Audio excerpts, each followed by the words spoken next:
Somalia today, vibrant, a nation on the go that has significantly shed off the scars of decades of war and anarchy.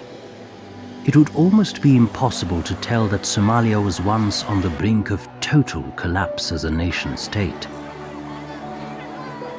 But thanks to the foresight of leaders of the African Union and those of neighboring countries who could not countenance the Horn of Africa falling into the hands of terrorist Islamist fighters, Somalia is virtually a pacified country.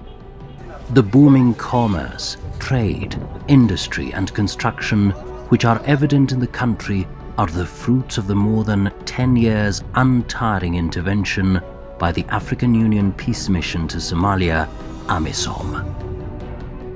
And Somalia today is also a living testimony of how Africans working together can provide effective solutions for some of the continent's intractable problems. We have taken from Al-Shabaab more than 80% of the territory it used to control.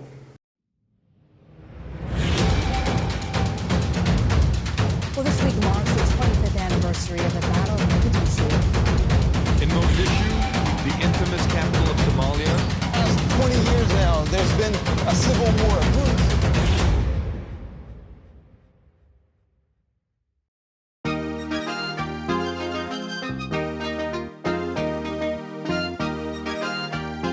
The Federal Republic of Somalia is located in the Horn of Africa, touching the coastlines of the Indian Ocean and the Gulf of Aden. Somalia dates back centuries and is an ancient nation of just over 12.3 million people, who are predominantly Muslim. Somalia gained independence in 1960 and was a relatively prosperous country with a robust economy and strong military. Then, the military coup of 1969 took place and set the stage for the instability and inter-clan bickering and fighting over control that eventually swept throughout the country.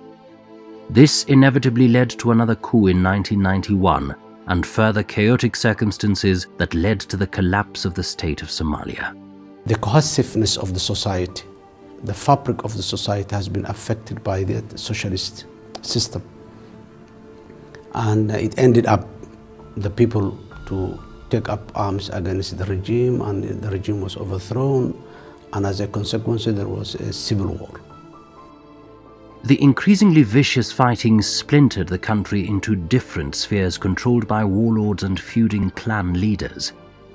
It also precipitated one of the continent's worst refugee situation as millions were displaced or fled their country to safety. Save for the initial efforts by the Intergovernmental Authority on Development (IGAD), working in conjunction with the African Union and the United Nations, the fighting was destined to last well over 20 years. The regime failed before 1991. However, the dramatic falling was in 1991, and then with the civil war, the Somalia was a failed state, the civil war, the disease, and then the Somali people were suffering. Throughout the 1990s and early 2000s, IGAD undertook numerous steps to try and stop the inter-clan fighting and to get the rival factions to agree peace. These efforts took long to yield lasting solutions. In September of 2000, the government that was formed in Djibouti was recognized by the international community, and Somalia resumed its seat at the UN. So our role also was to advocate for the Security Council to remain committed to lasting peace in Somalia, to support the government. The Somalia National Peace Conference between April 20th and May 5th, 2000 agreed to the first internationally recognized transitional national government which would be based in Djibouti. But the transitional national government of 2000 did not resolve the conflicts. That government faced numerous challenges, including the warlord, which, the challenge to exercise this political authority. Several more conferences took place from 2002 in Kenya and culminated with the Nairobi Conference of 2004. Meetings held in Djibouti, Ethiopia, Kenya, and Egypt, amongst others, gave Somali people hope, but continued clashes dashed those hopes and turned them into frustration and despair. There was divisions, and we, of course, tried to influence and convince all concerned that they should allow the government to operate out of Mogadishu. But we could not find an easy way out, and as part of the compromise, Johar was identified as the alternative site. The new transitional federal government, led by the late Colonel Abdullahi Yusuf and a parliament composed of members of the various warring factions, was inaugurated in Kenya with many African heads of state and their representatives attending. Yours is a victory for the people of Somalia, for Africa, for all the friends of Somalia. This is, of course, a new beginning for the Somali people, and they need the support of all of us, fellow Africans, and the rest of the international community as they strive to rebuild their country. This is a significant milestone for the reconstitution of the Somali state after many years of stateless and devastating civil war. Many nationals of Somalia attended the function, hopeful of the dawn of a new era of peace in their country.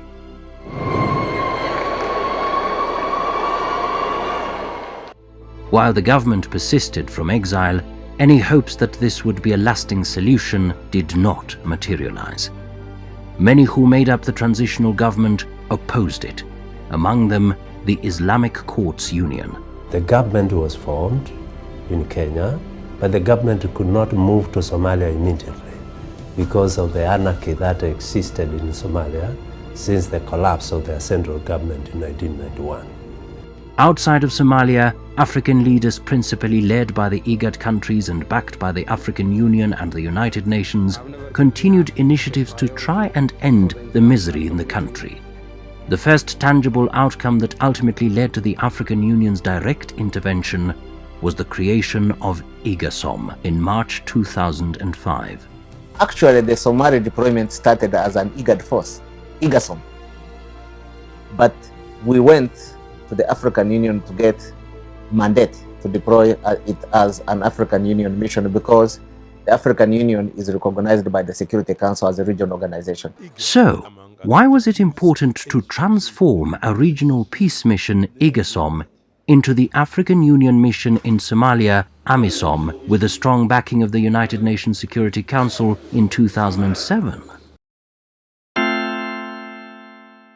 Somalia had literally been abandoned, with the international community having no appetite to intervene in a deadly conflict. Therefore, the onus fell on African countries and their leaders to firmly deal with the problem. This initiative cannot be allowed to fizzle out as previous attempts have fizzled out.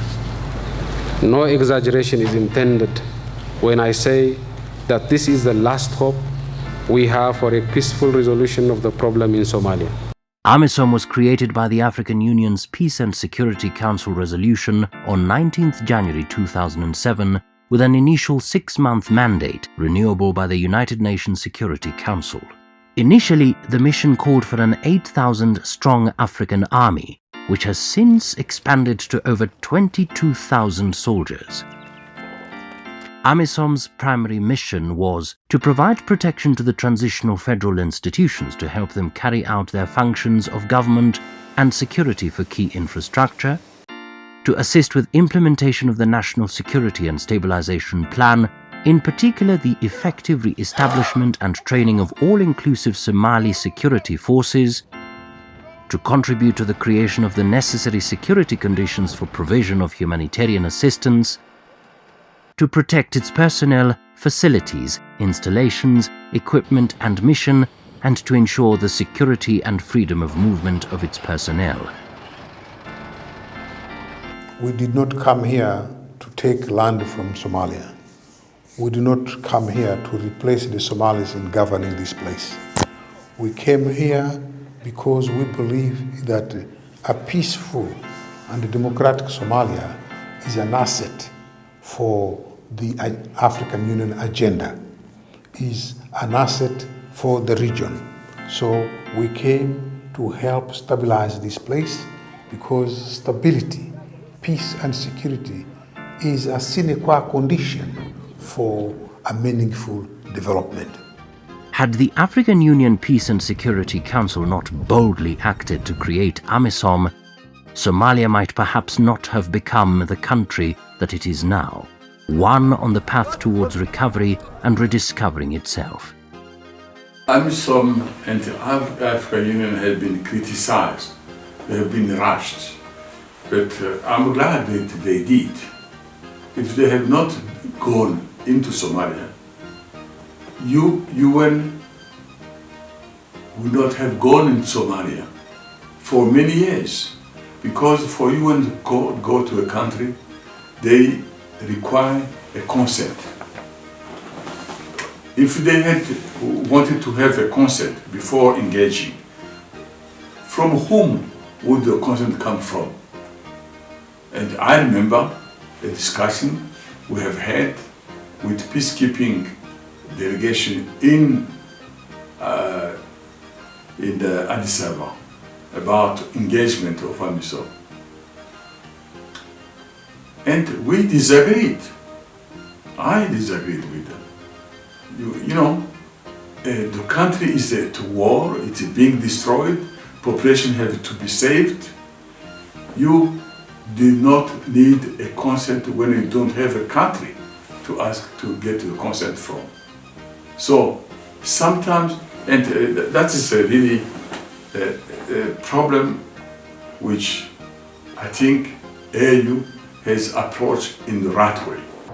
For Amisom to be a neutral force, it was designated from the beginning as a force made up of African armies as long as they were not from Somalia's neighbors. It was for this reason that Ethiopia, which had troops in support of the weak transitional federal government, had to withdraw from Somalia. UN Security Council Resolution 1744 was unanimously adopted on February 20, 2007, authorizing the African Union to deploy a peacekeeping mission in Somalia, Amisom, with an initial 6-month renewable mandate. In March 2007, Ugandan soldiers forming the first ever Amisom troops to be deployed in Somalia landed at Aden-Abdullah International Airport in Mogadishu. Amidst hostile fire from armed Islamist militants, they were able to take territory and establish the first foothold that set the stage for the African Union's involvement, the stabilization and normalization of the situation in Somalia. And we are in a very vulnerable position.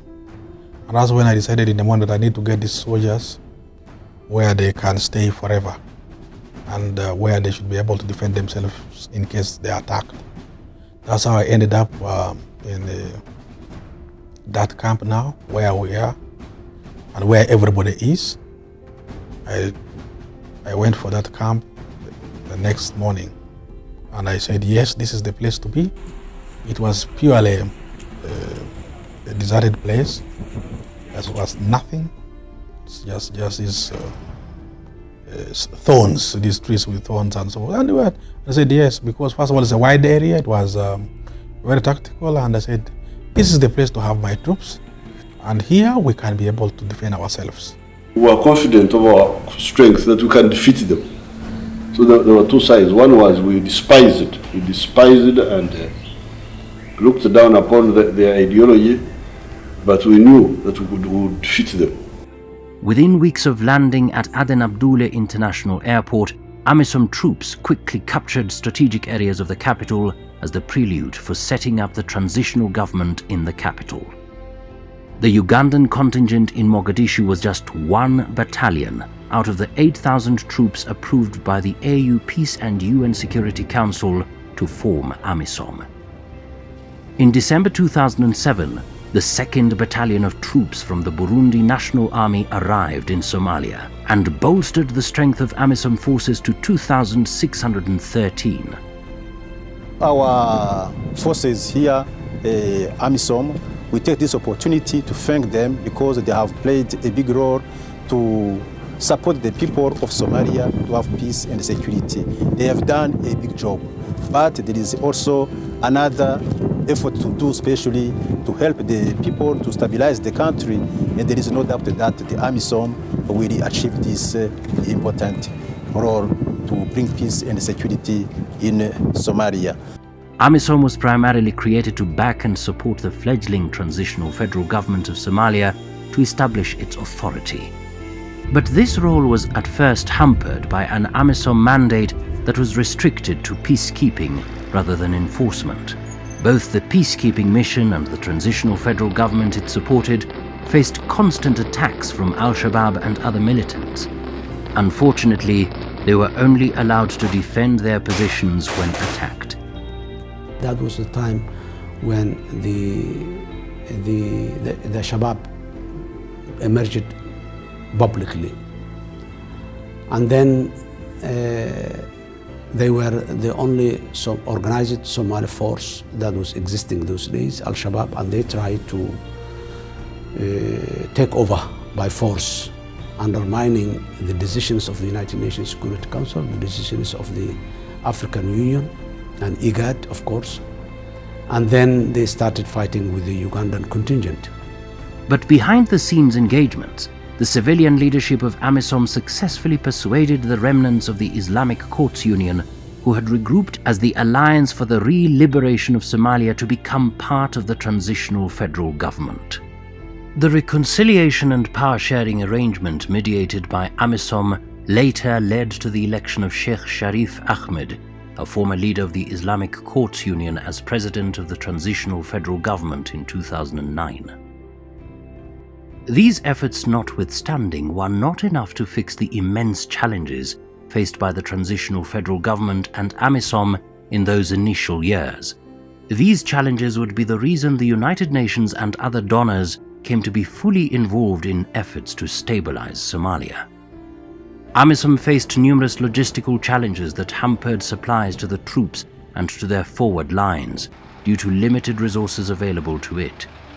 In 2009, with Amisom and the transitional federal government now having a firm foothold in Mogadishu, the United Nations Security Council resolved to create the United Nations Support Office for Amisom, UNSOA, to support its growing logistical requirements. Support by the United Nations and other donors also enabled humanitarian work to take place in areas under Amisom and government control. This help later facilitated the return and reintegration of hundreds of thousands of previously internally displaced people and refugees back to their communities. Wherever we occupied, we created a security bubble around us. So 10-kilometer radius, you would find the population will come around there. So whenever we attempted to pull out or collapse or move to another area, we find that there is a vulnerable population that cannot be left.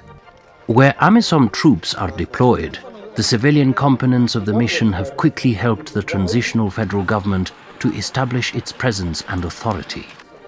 And for the Amisom troops to be able to recover more territory from the Al-Shabaab, it was crucial to win the battle of the hearts and minds of the local population.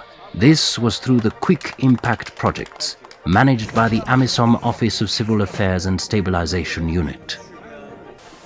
Military are not supposed to be involved in health, but Uganda troop contingent had to put basic health facilities in place to assist people who were wounded by Shabaab or people who needed assistance, health assistance. We could not just walk like bureaucrats, looking at the people and just showing only commiseration, where to act. The Quick Impact projects are in health and social infrastructure like roads and schools. It also entails digging shallow water wells and boreholes to provide safe water. Outreaches are also carried out aimed at sensitizing the population to understand and support Amisom. We ensure that central government presence is realized at the rural levels in different parts of Somalia in many ways.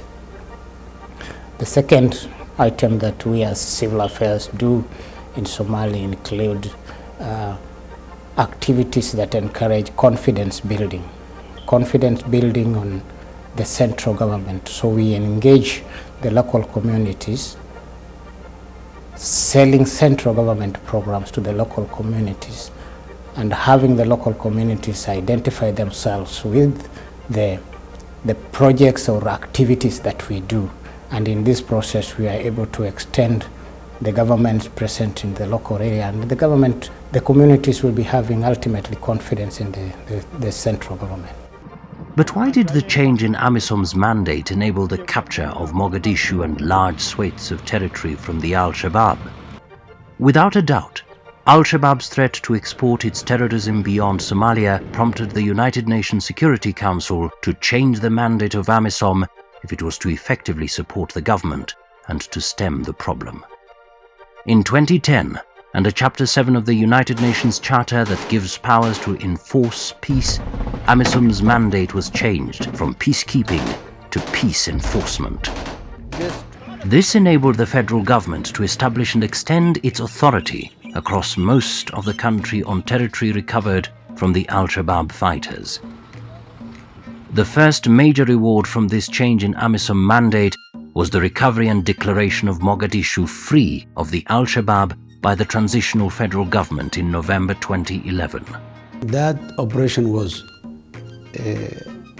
I can say, it was the foundation for state building Somalia, post-transition state building program. With the change in mandate to peace enforcement, the United Nations Security Council authorized a troop surge, which increased Amisom numbers to 22,000. In December 2011, the 1st Battalion of Djiboutian troops arrived in the country and was stationed in the Hiran region of Somalia. Their knowledge of the Somali languages helped a great deal in their deployment. The Djibouti contingent was tasked with the integration of various clan militias into the Somali National Forces, an important step in stabilizing the region. Djibouti's arrival was quickly followed with the deployment of Amisom police in the Hiran region. With funding from the European Union and the British government, the Djibouti troops also implemented a number of small-scale projects structured to address the basic needs of local populations and to win them over. The Djiboutian troops equally assisted local authorities to renovate schools and to provide scholastic materials to the learners.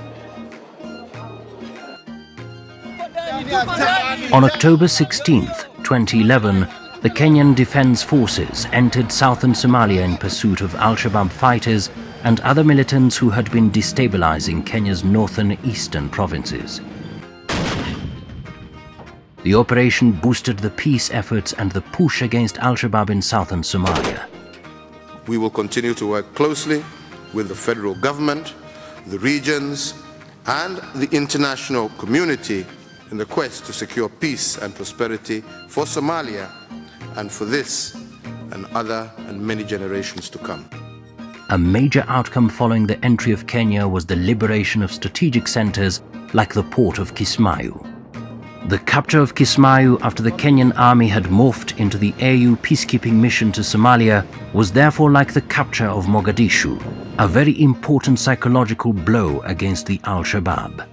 In March 2012, following a United Nations resolution, the Kenya Defense Forces KDF, which had entered Somalia under a unilateral arrangement, were formally integrated into Amisom.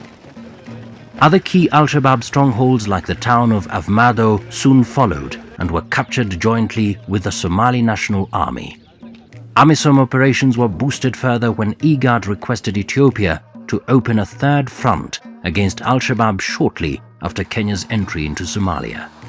This after 2 years following Ethiopia's initial withdrawal in 2009. Among the major towns that the Ethiopian army recovered included Baidoa in February 2012. In the captured areas, the Ethiopian troops have dealt with the immediate problem of poor medical services and famine in the region under their control. In 2016 and 2017, they assisted the federal government to provide relief assistance to the population. The Ethiopian contingent also provided medical manpower for health facilities renovated by the United Nations Office for Project Services in their area of command. The Ethiopians have also helped in construction and maintenance of vital road infrastructure. Since integrating into Amisom, Ethiopia has deployed 4,400 troops who have played a key role in the surge of reinforcements authorized by the United Nations Security Council of November 2013. We in the region would continue to shed our blood, pay immense sacrifice, and do whatever is just and necessary to restore the long sought after peace and tranquility in Somalia and across the region. In April 2013, Sierra Leone became Amisom's 6th troop contributing country. Initially deployed in Dobli, Tabda town and Kismayo alongside the Kenyan forces in southwest Somalia, they had to be withdrawn following an outbreak of Ebola back in their country. The increase in troops' numbers and nations contributing soldiers to Amisom provided the surge and impetus to spread out from Mogadishu and other strongholds to capture and recover more territory from the Al-Shabaab, all across Somalia. We are 22,000, but look at the area we cover in terms of operation. When you look at the entire, from Galmudug down to Jubaland, the Kenyan border, 22,000. This area is almost twice the size of Afghanistan that had over 120,000 troops. So that means our troops are actually fragmented, dispositioned in a manner in small groups that makes them, limits them, their operations in a way. Without Amisom, I don't think that it would have been easier for us to dismantle and the capability of Al-Shabaab and liberate Al-Shabaab from many districts that they were, and many areas that they were occupying. With the expansion of Amisom's control, Somalia had to be reorganized into sectors manned by a designated troop contributing country. The Uganda People's Defense Forces are in charge of Sector 1, that covers the capital Mogadishu, Banadir, and the Lower Shabelle region. The Kenya Defense Forces are in charge of Sector 2, that is headquartered in Dobli and covers the Lower and Middle Juba regions. Sector 3, which covers Baidoa, Bay, Bakul, and Gedo regions, is manned by the Ethiopian contingent, while Sector 4 of Belet-Weine, Hiran, and Galgaduud regions is under the Djiboutian contingent. Sector 5, manned by the Burundi contingent, covers the Middle Shabelle region. The 6th sector, Kismayo, is made up of multinational forces from Kenya and Burundi. The expansion of Amisom to full strength enabled several operations beginning in 2014 that recovered even more territory to the federal government. One of them was Operation Eagle, which seized control of the few remaining major urban centers under Al-Shabaab's control. The last 10 years, we managed to get rid of Al-Shabaab all from Mogadishu. So Mogadishu has become the free of Al-Shabaab presence. Also, we liberated all main towns. Besides recovering territory, joint military operations are a kind of mentorship aimed at building the experience and confidence of the Somali National Army to stand on its own. Amisom's 10 years have also brought about the creation of an environment for establishment of law and order in Somalia, not seen in many years. Amisom has also played a very key role in the capacity building and mentoring of the Somali National Armed Forces and other Somali security forces. Quick on the heels of Operation Eagle was Operation Indian Ocean in August of 2014. The operation cut off key supply routes that were the lifeline for Al-Shabaab and expelled them from their remaining coastal strongholds, including the port of Barawe, Al-Shabaab's administrative headquarters, 100 kilometers south of the capital Mogadishu. In July 2015, the military offensive operations against the Al-Shabaab resumed with Operation Juba Corridor. Working with the Somali National Army, this operation recaptured several villages and major towns of Bardere and Dinsur. However, due to pending elections in 2016, the operations were called off to allow for their preparations and for them to take place.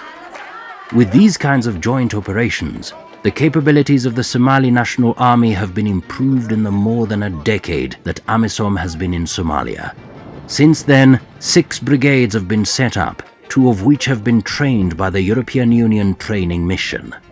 Besides training of the army, the European Union also funds the allowances for Amisom, international and local civilian staff salaries, as well as the operational costs of the mission's offices. One of the policies and tools that we have at our disposal as EU and that we deploy here in Somalia is the provision of security support to the Somali National Security Forces. We have a mission here, is called UTM, the European Union Training Mission to Somalia, that since 2010 has been providing training to the Somali National Army. Other nations that provide support include the US, which on top of training troops has provided intelligence gathering capabilities against the Al-Shabaab, bolstering the effectiveness of Amisom troops on the ground. The United States is a very committed partner, not only to Amisom, but to our Somali partners as well. The United Kingdom offers support to Amisom through the United Nations Support Office for Somalia, UNSOS. Military personnel are deployed and help to provide medical, logistical and engineering support to the AU troops.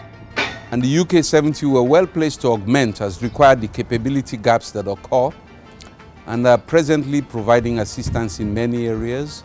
Some of them include vehicle maintenance, where we have 5 equipment support specialists, in a major logistical base with 8 logistical specialists providing managerial support, as well as in medical training and engineering, where we have an 11-strong engineering team embedded into various UNSOS departments to support construction tasks. Amisom has been playing an important role, and the British government has been consistent in making the case for continued support of Amisom, because we don't want any support to be withdrawn prematurely.